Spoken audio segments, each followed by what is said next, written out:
Benvingudes, benvinguts a Mai Tant. Avui tenim molts temes a tractar. Parlarem dels aranzels de Trump i de com de Catalunya hi hauria de respondre. Parlarem d'una escena de terror que va tenir lloc als estudis de TV3 durant el Real Madrid-Manchester City. I parlarem dels robatoris de Seat Ibiza a l'Alt Penedès. Però abans de tot això, no tinc més remei que començar amb l'enquesta d'usos lingüístics de la població que va publicar dijous passat l'Institut d'Estadística de Catalunya. No us avorrirem les dades de l'enquesta, perquè segurament això ja ho heu vist a tots els mitjans de comunicació haguts i per haver, però el titular bàsicament és que l'ús social del català està disminuint amb marxes forçades, especialment entre els joves. Hi ha hagut tot tipus de reaccions a aquesta enquesta. En plan, uns diuen que és culpa dels immigrants que arriben a Catalunya i no volen aprendre el català. Uns altres diuen que és per culpa dels espanyols, que ens estan imposant el castellà. Intenten acabar amb el català. I finalment hi ha un altre grup, que culpa els catalans per canviar-se el castellà a la primera de canvi. Jo crec que tothom té part de raó. Per començar, a mi m'agradaria posar en context la dificultat del que estem intentant fer. Els catalans estem intentant mantenir la nostra llengua mil·lenària en un context de globalització, on rebem onades d'immigració en quantitats mai vistes, on les xarxes socials ens empenyen cap a les llengües majoritàries com el castellà o l'anglès, en un context de ser una nació sense estat,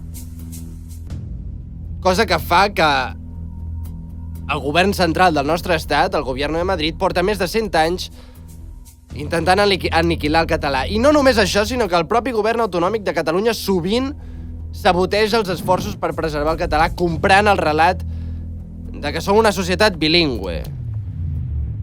El bilingüisme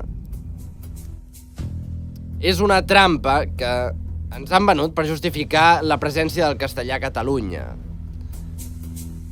El bilingüisme acabarà matant el català, que és la llengua minoritària.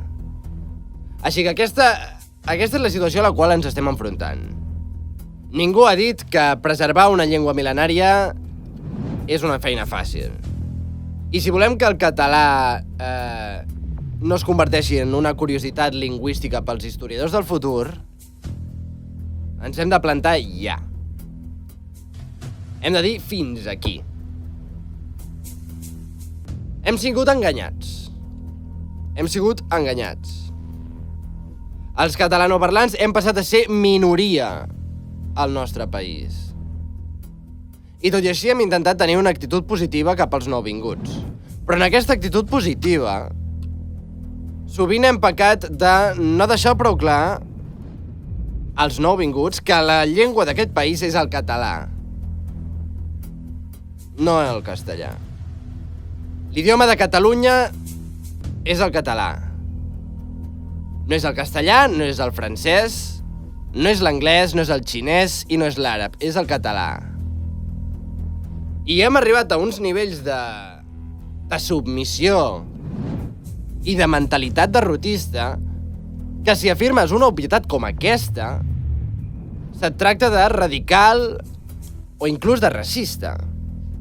I hem construït una societat on hi pots viure perfectament i fer vida normal sense tenir ni puta idea de català. I com que a Catalunya avui s'hi pot viure sense saber català, els nouvinguts, ja siguin expats ricatxos o immigrants del tercer món, no tenen cap raó de pes per fer l'esforç d'aprendre'l. A la Catalunya del 2025, els catalans canviem d'idioma quan un nouvingut no ens entén, en comptes de que el nouvingut canviï d'idioma per entendre's amb els catalans. On s'has vist, això? Això és el món al revés. L'endemà del llançament d'aquest vídeo, el Sindicato Popular de Vendedores Ambulantes va penjar a les xarxes aquest vídeo. Diuen que el català s'està perdent per culpa de les persones migrades, però això és totalment fals. La veritat és que som 2,3 milions que volem aprendre la llengua. Però la Generalitat només ofereix 120.000 places a l'any. El procés d'inscripció és molt complex. Els horaris són incompatibles amb la feina i la família. I a moltes les aules ens queden lluny de casa. Per això, des de fa anys, ens estem autoorganitzant per oferir classes de català als nostres companys i companyes. I a pobles de Catalunya. Però cal que les administracions facilitin classes a tots els racons del país. I que la ciutadania ens inclogui en la seva xarxa. I que ens acompanyeu. Aprendre la llengua. Culpar a les persones migrades del retrocés del català és un error i és donar ales als discursos d'odi que són els que no ens volen incloses. Volem català per totes i tots perquè Tots i totes som catalanes. Responent a aquest vídeo, el Manel Vidal va tuitejar: "Ho sento, però jo això no ho puc comprar".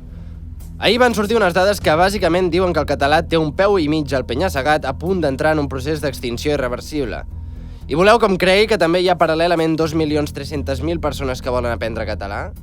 Fem-nos un favor i no ens prenguem el pèl els uns als altres, va. Entenc la funció del vídeo. Moure ràpid i fer de dic de contenció contra el racisme, perquè les dades són A, el català recula, i B, a Catalunya hi arriba molta gent de fora. I l'onada xenòfoba que vindrà serà fortíssima, perquè simplement hauran d'unir aquests dos punts. Per tant, sí, s'ha de dir tota l'estona que el català no recula per culpa dels immigrants, cosa que és certa. Però el català tampoc no recula perquè la web del Consorci vagi lenta o perquè els horaris no permetin conciliar del tot bé. La web segur que podria anar més ràpida i els horaris segur que podrien ser millors, però el català no recula per un problema burocràtic o de gestió. La prova d'això és que tota la gent que surt al vídeo parla castellà i no ha hagut de fer cursos per aprendre'l. Dir que el problema del català és de gestió és amagar que el problema és social. El català no recula ni per culpa dels immigrants ni per culpa d'un formulari massa complicat. El català recula per culpa del castellà. És una mica més mal parit de dir, però és que és la veritat. A veure, tot i que hi ha algunes coses que jo crec que encerta, al Manel crec que se li escapen dues coses bastant importants.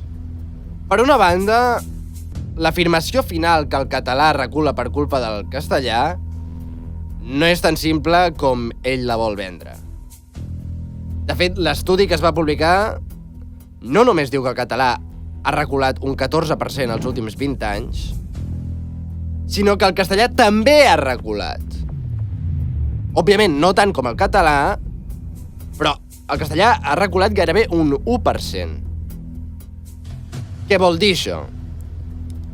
Això vol dir que el terreny que perd el català no el guanya el castellà, sinó la resta d'altres idiomes. Per tant, el català no recula per culpa... Per tant, el català sí. El català no recula per culpa del castellà, o com a mínim no recula només pel castellà. Aquesta imatge simplista que intenta pintar el Manel és falsa. I per altra banda, el Manel també afirma que el problema que té el català és social. Crec que no fa falta afegir gaire més. Ell mateix ho ha estat admetent. Què és una societat sinó la gent que la composa? Dir que el problema que té el català és social és el mateix que dir que el problema que té el català és demogràfic. El que passa és que un sona millor que l'altre. I de fet, un dels problemes principals que crec que tenim en aquest país és que ens fa por dir les coses pel seu nom. Com podem revertir la situació? Per començar, podríem dir les coses pel seu nom. Això és un bon primer pas. I quan diguem les coses pel seu nom, ens serà molt més fàcil detectar els problemes i, per tant, les solucions. Després, i sé que no m'estic inventant la sopa d'all, els catalans hem de ser lingüísticament inflexibles. I això és una que pot començar demà mateix, si volem. Si els 3 milions de catalanoparlants ens tornem monolingües de la nit al dia i deixem de canviar-nos constantment al castellà, ja us asseguro que el panorama canviarà ràpidament. Hem d'entrar en un estat d'hiperconsciència lingüística. Ens ha d'obsessionar col·lectivament l'ús del català en el dia a dia. No n'hem de concedir ni una. I al principi potser els no catalanoparlants s'enfadaran amb tu. I et miraran malament. Però al cap d'unes setmanes serà la nova normalitat. I ells s'hi hauran d'adaptar. I s'adaptaran. I això és algo que podem fer immediatament i que tindrà conseqüències notables en el curt termini. Després també es pot avançar per la via legal. S'ha de fer que el català sigui un requisit per poder treballar a Catalunya. Si no saps català, no pots treballar a Catalunya. Ves a Madrid a treballar. I això no només s'ha de legislar, sinó que també s'ha de fer complir al peu de la lletra. No has de poder ser basurero a Barcelona si no has llegit Tirant-lo blanc. Em sap greu, no pots. És el que hi ha. Ves a escombrar un altre lloc. Però en aquest país, els basureros han d'haver llegit Tirant-lo blanc i han de poder citar Mercè Rodoreda. Escolta, Àlex, com ha anat avui la neteja del turó del Guinardó? I l'escombriera li contesta: el camí pujava fent voltes per entre arbres de soca turmentada, fullats d'una fulla en terca i lluent. Els brucs eren alts, aventallats. Vale, gràcies, Àlex. Gràcies. Això és una mica el que busquem. Que els basureros citin Mercè Rodoreda perquè els hi surt de dins. Perquè no tenen altra manera d'expressar-se. Cal que els agents de la Guàrdia Urbana xiulin benvolgut de Manel mentre patrullen. Cal que els jugadors del Barça cantin el virulai abans de saltar al terreny de joc. Tot això ha de ser requerit per llei. I s'ha de fer complir la llei.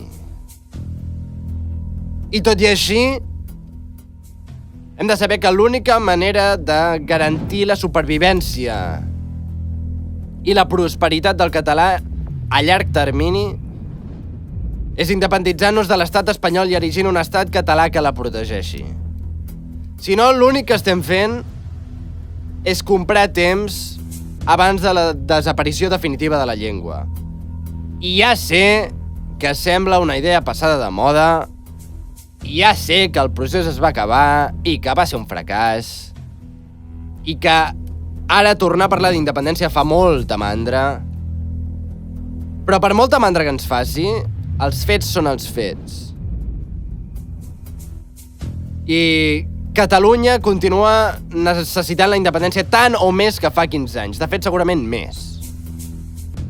Per molt que estiguem desanimats, per molt desanimats que estiguem, continuem pagant a Madrid 23.000 milions d'euros l'any cada any que se'ls queden per ells i que ja no els tornem a veure. I això són gairebé 4.600 euros per habitant de Catalunya cada puto any. 4.600 euros. Cada any, cada català paga a Madrid 4.600 euros que no tornen a Catalunya. Això no ha canviat. Per molt que vulguem mirar cap a una altra banda, això no ha canviat. I això no va de dretes ni d'esquerres. Això va de que Catalunya, que fa més de 1.000 anys que és la nació dels catalans, està subjugada i està sent robada i minoritzada a la seva terra per l'estat que la subjuga. I cal segar cadenes i cal alliberar-nos. I després d'aquest sermó inicial, passem a un tema una mica més lleugeret, i és que dimecres passat hi va haver la tornada del Real Madrid-Manchester City de setzents de final de la Champions League. I tot i que el resultat del partit deixi bastant de desitjar i de comentar, El que estava passant en aquells moments als estudis de TV3, la veritat és que no només és digne de comentar, sinó que també és digne d'estudi. Jo descriuria més aviat com una escena d'una pel·li de terror que té més sentit fora de context que dins de context. És una peça audiovisual del gènere de terror amb alguns elements melodramàtics que els més erudits potser els hi recorda a certa escena viral de l'edició d'enguany de la Isla de las Tentaciones. Alguns crítics de cine, de fet, ja la consideren una obra mestra contemporània del terror.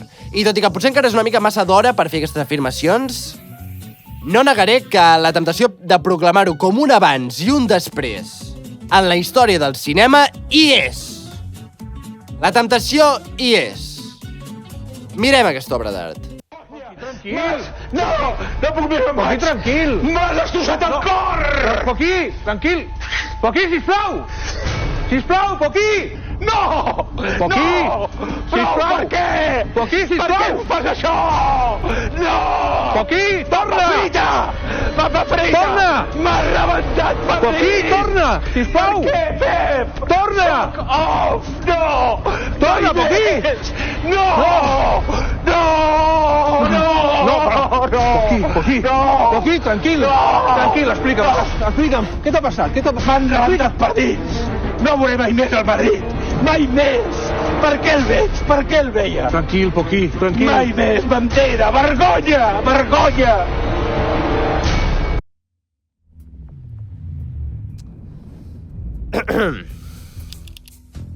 Tinc una amiga que treballa a un manicomi.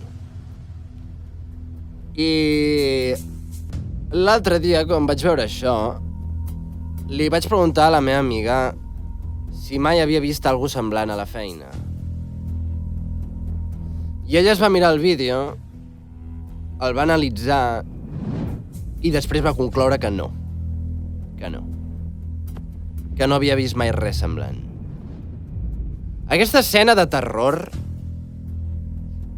finançada amb els impostos de tots els catalans, exemplifica els perills de deixar dos periodistes esportius sols en antena més estona del compte.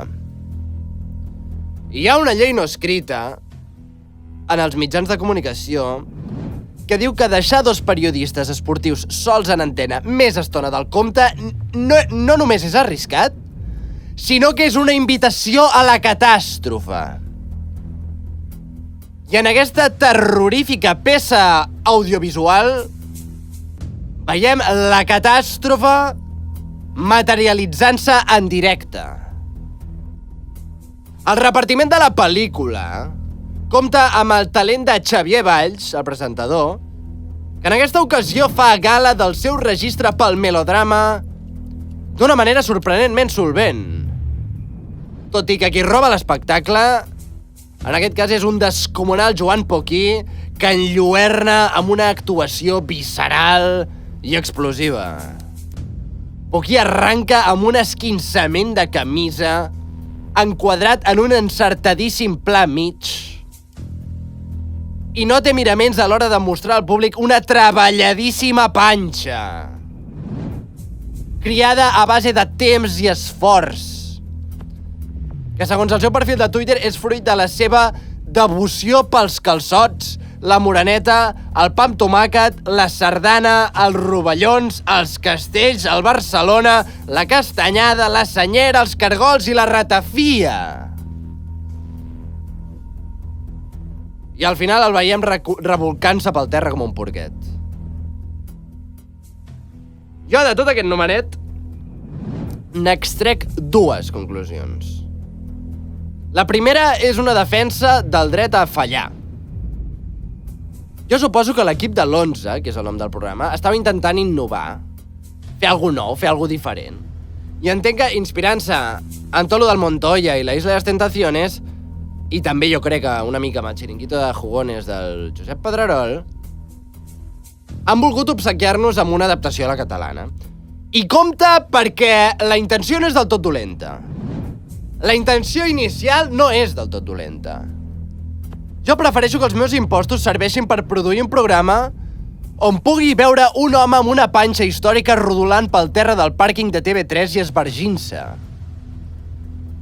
Que no pas que els meus diners serveixin per fer la típica tertúlia avorrida d'Esport 3 on els 4 tertulians de sempre diuen les coses de sempre. Sí a la innovació.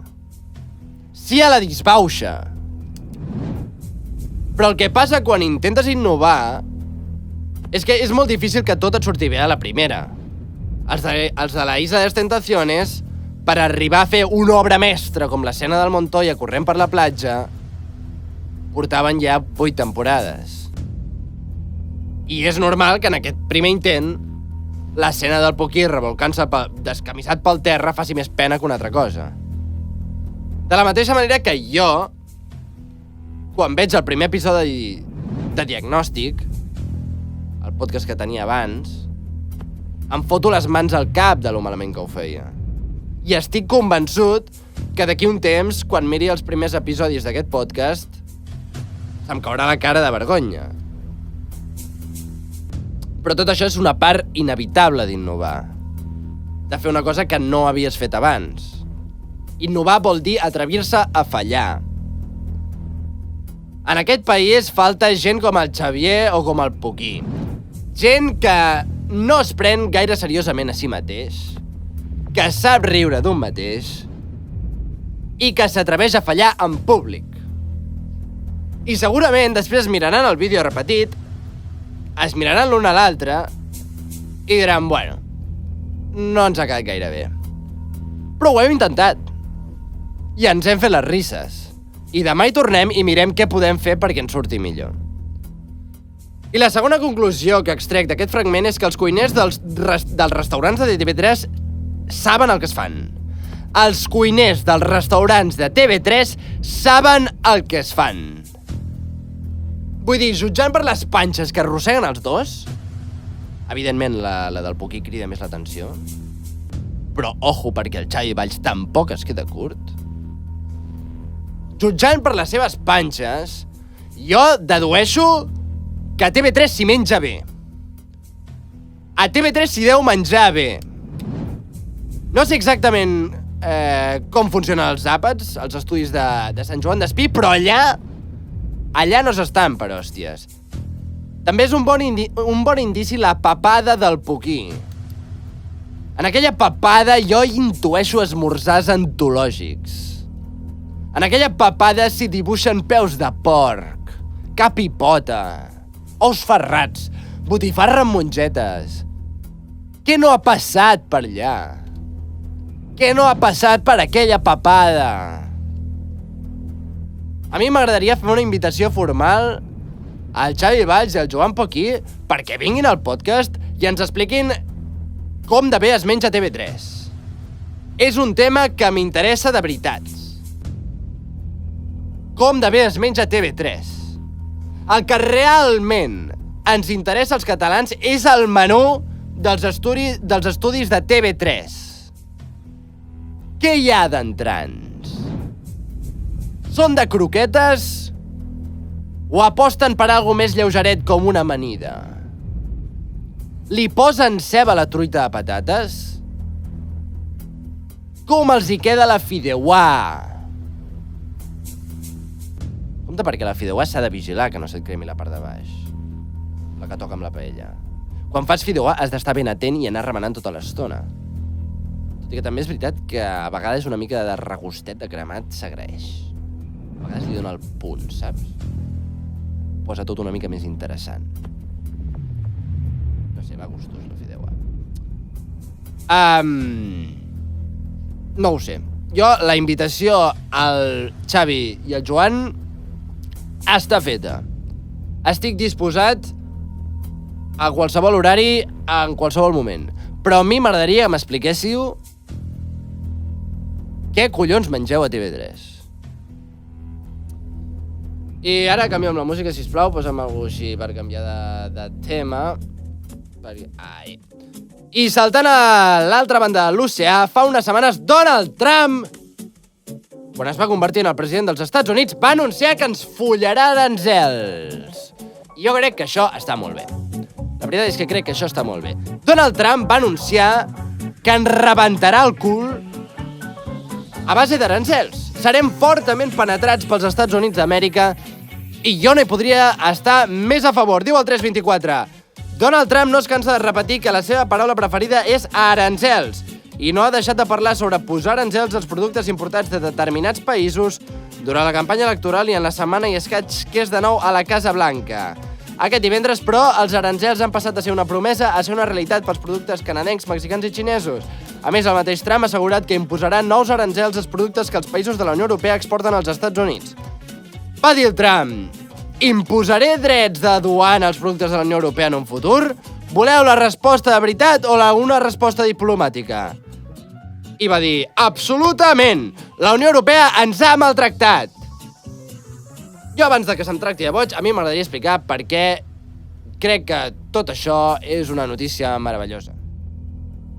Mireu, a la vida de tant en tant toca acceptar que seràs follat. Hi ha temps per tot, hi ha temps per donar i hi ha temps per rebre. I ara ens tocarà rebre. I això és una gran notícia.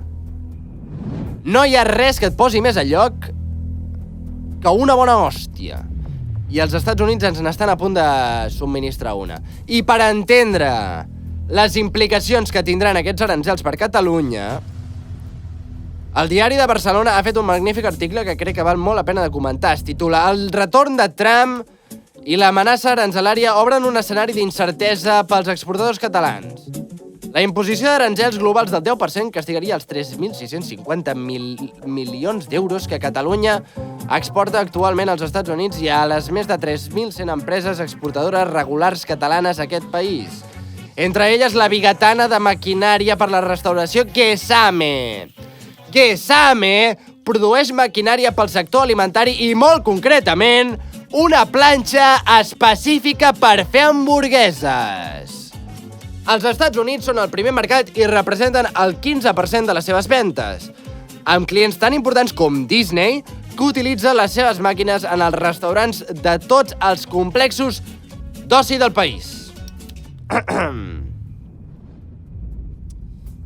mi m'agradaria dirigir-me de manera directa i sense intermediaris al mandatari i cap de les Forces Armades dels Estats Units d'Amèrica. Comunicat oficial de My Tant Podcast. Mira, Donald, escolta'm bé. Escolta'm bé. Em sap greu ser jo qui t'ho hagi de dir, però crec que aquesta vegada no has calculat ben qui t'estàs posant. No sé molt bé com dir-t'ho, però crec que t'has equivocat de contrincant. Tu posa'ns aranzels, si t'atreveixes, tants com vulguis. Enterra'ns aranzels. Arruïna'ns. M'és igual. Perquè nosaltres ens hi tornarem de la manera més cruel que et pots imaginar. Us deixarem sense hamburgueses. Se us haurà acabat cuinar hamburgueses amb planxes catalanes i creu-me, Donald, que les conseqüències que tindrà pel teu país seran funestes.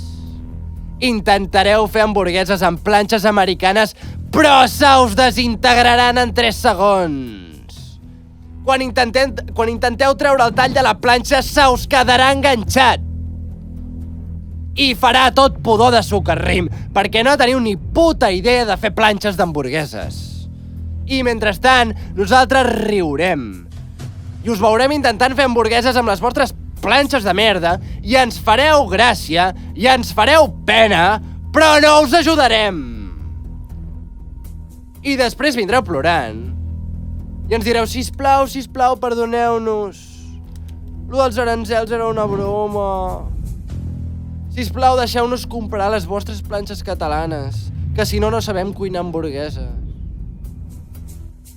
I llavors començarem a jugar amb els vostres sentiments i a manipular-vos emocionalment. Perquè sou tots una colla de porcs que aneu d'hamburgueseria en hamburgueseria i teniu dependència emocional de les Big Mac. I farem el que voldrem amb vosaltres. I serem cruels. I no és una amenaça, però és exactament el que passarà si decidiu fotre'ns aranzels. I mira que jo em pensava que els que rebríem seríem nosaltres. Doncs no, Donald, no! Us tenim agafat pels collons.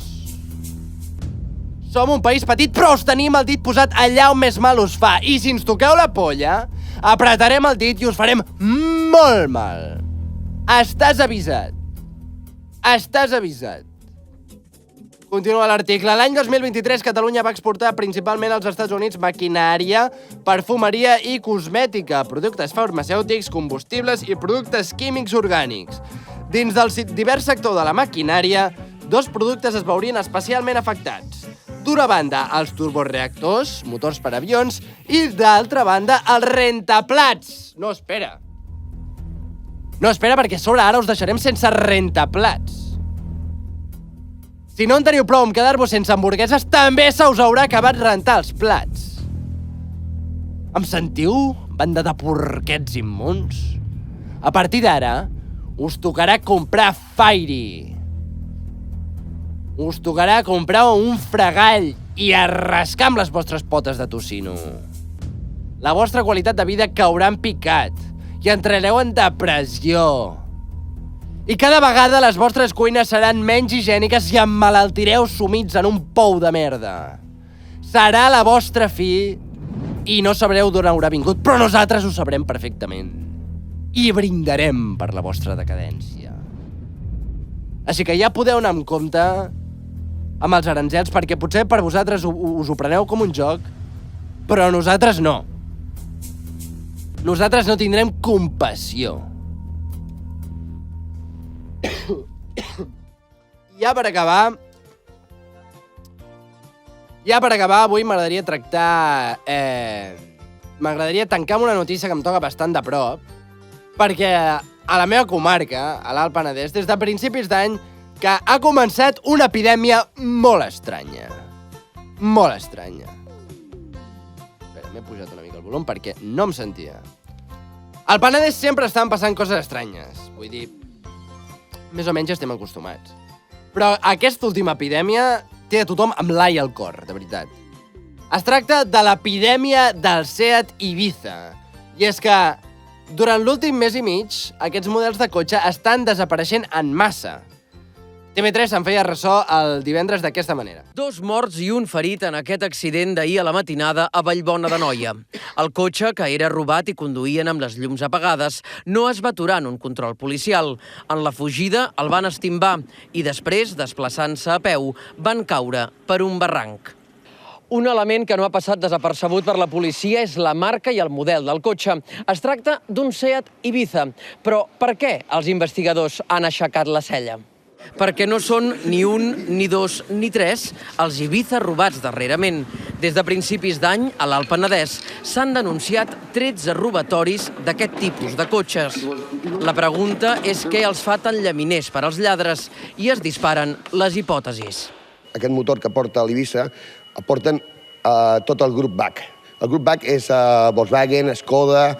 Aleshores, aquest motor, si el prepares una mica, tens molts cavalls i les peces d'aquest cotxe van buscadíssimes.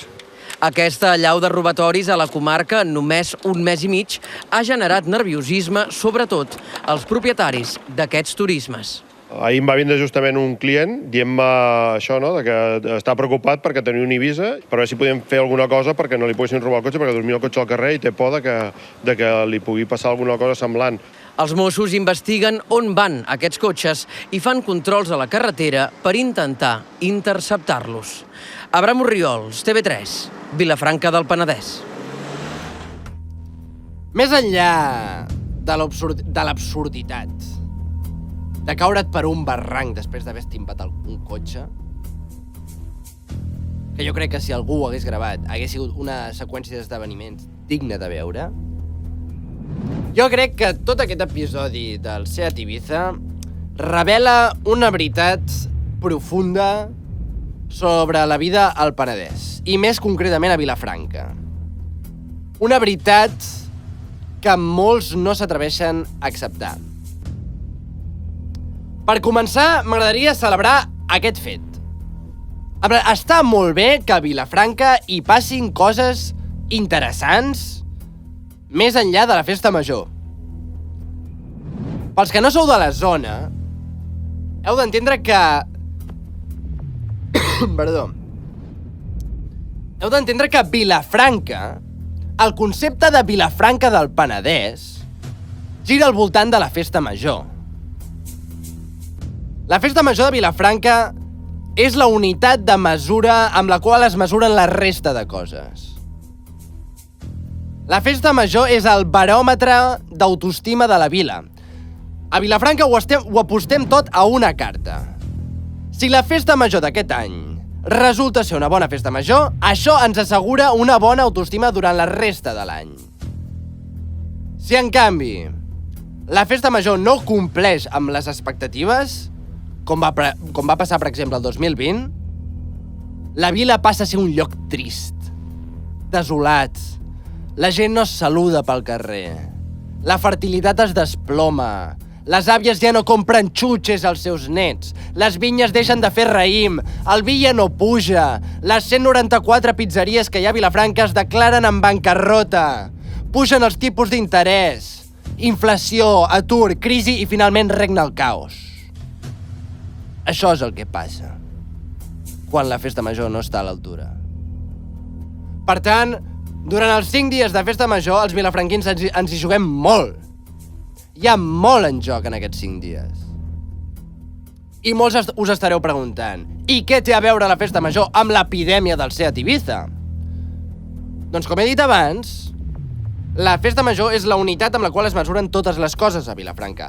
Llavors, com a bon vilafranquí, quan em diuen que des d'inicis d'any estan desapareixent Seat Ibizas en massa, la primera pregunta que em faig és quina relació hi ha entre això que està passant i la festa major d'aquest any? Què ens està dient aquesta epidèmia sobre la festa major? Saps? Què ens està dient aquesta epidèmia sobre la festa major? És un mal auguri? És una bona senyal? Bé, jo crec que s'ha d'anar molt en compte a l'hora d'interpretar aquests tipus d'incidents. Jo crec que hi ha 2 maneres principals d'interpretar-ho. La primera és interpretar-ho com una metàfora. Que darrere dels robatoris de Seat Ibizas a Vilafranca s'hi amagui una metàfora. I en aquest cas, una metàfora de que alguna cosa està canviant. Abans no hi havia desaparicions en massa de Seat Ibizas a Vilafranca, i ara n'hi ha. Per tant, alguna cosa està canviant. I jo crec que això s'hauria d'entomar com un toc d'atenció. No ens podem relaxar. A Vilafranca, fins fa poc, havíem passat per una època fosca on només hi havia una disco. A Vilafranca, durant molts anys, el casino tenia el monopoli absolut de l'oci nocturn i podien pujar els preus tant com volien sense que ningú hi pogués fer res. Però, gràcies a Déu, al setembre va obrir una nova disco que li fa la competència i es diu La Referència. I ara ningú va al casino. I això és bo. Això és bo. Des d'aquest podcast advoquem per la lliure competència i denunciem els monopolis opressors. També us dic, ara és molt important que no tanqui el casino, perquè si no la referència passarà a tenir el monopoli i començaran a fer el mateix que feia el casino abans. Cal que hi hagi un petit reducte d'autistes que vagin al casino cada cap de setmana per tal que el casino no hagi de tancar. Sí, els autistes que mantenen vives empreses que en condicions normals haurien de tancar. Sí, els autistes en general, també. I per altra banda, aquest mes de febrer ha obert una nova pizzeria a Vilafranca. Si hi havia alguna cosa que li faltava a Vilafranca, segur que no era una pizzeria. En tenim 34.000 i no ho donem a l'abast. Tinc massa pizzeries al meu abast. No arribo tant. I no estic dient que les pizzas no estiguin bones. Al contrari, m'encanten. De fet, aquesta nova pizzeria que ha obert, que es diu Fiero, s'ha de dir que les fa molt bones, les pizzas. I s'ha de dir que tenen un cuiner que es diu Roger i ho fa molt bé. I si alguna de vosaltres el troba guapo, em sap greu però té nòvia. És el que hi ha. Els pizzers guapos estan tots pillats. Busqueu un altre gremi. Aneu a buscar un altre gremi. Per exemple, els podcasters. No sé. No tots els podcasters estan pillats. En queden de lliures. Just saying.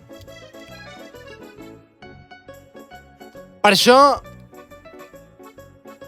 no treu de que l'oferta gastronòmica de Vilafranca hi falti varietat. O sigui, a l'oferta... Sí, treu-me aquesta... La italiana aquesta... Jo vull drama aquí. No tan fort. Però vull dir, això és dramàtic. En plan, no riguis. Hi ha massa pizzeries a Vilafranca. Tu ets de Sant Cugat. Tu no m'entens. També hi ha pizzeries a Sant Cugat, però no tantes. Segur que no n'hi ha tantes. M'hi el que vulguis. A Vilafranca tenim una epidèmia de Seats Ibizas i una epidèmia de pizzeries. I no sé quina és la més perillosa. I ara continuo. Això no treu que l'oferta gastronòmica de Vilafranca hi falti varietat. Què ens passa amb les pizzas? On és la cuina tradicional? On és la gastronomia exòtica? Jo vull poder menjar gos a Vilafranca si em surt dels collons. Jo vull provar la sopa d'escarbats. Amplieu l'oferta. Ja n'hi ha prou de pizzas. Ja n'hi ha prou.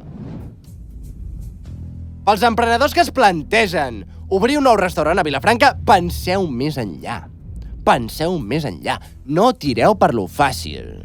Sorpreneu-nos. Preneu riscs. Feu-nos vibrar, joder! Feu-nos vibrar! Vull potar una truita de rata! Vull patir quan entro a un restaurant. Vull estar suant quan obro la carta. Experimenteu amb el meu cos. Porteu-lo al límit. Jo proposo una cimera entre els grans mestres pizzers de Vilafranca i que entre ells triïn 3 pizzeries que es quedin. I els altres que deixin de fer pizzas i es dediquin a innovar. Aquesta és la meva proposta. I què té a veure tot això amb el Seat Ibiza? Doncs no ho sé. Fa estona que m'he perdut. Si us he de dir la veritat, lo del Seat Ibiza no és ni un misteri, no és ni una metàfora, ni és res de l'altre món. Lo del Seat Ibiza són 4 pirates que es dediquen a ser subnormals i a robar cotxes a la penya. I que 2 d'ells hagin caigut per un gorg i s'hagin matat després d'haver estimbat el cotxe, ho trobo una notícia fantàstica. Karma instantani, tu. Aquests ja no en robaran més. Si sou del Penedès i teniu un Seat Ibiza, vigileu. És més, anticipeu-vos. Col·loqueu bombes amb activació a distància dins del cotxe i quan els robin, feu-los volar pels aires. Aquest és el meu consell. I amb aquest consell em retiraré.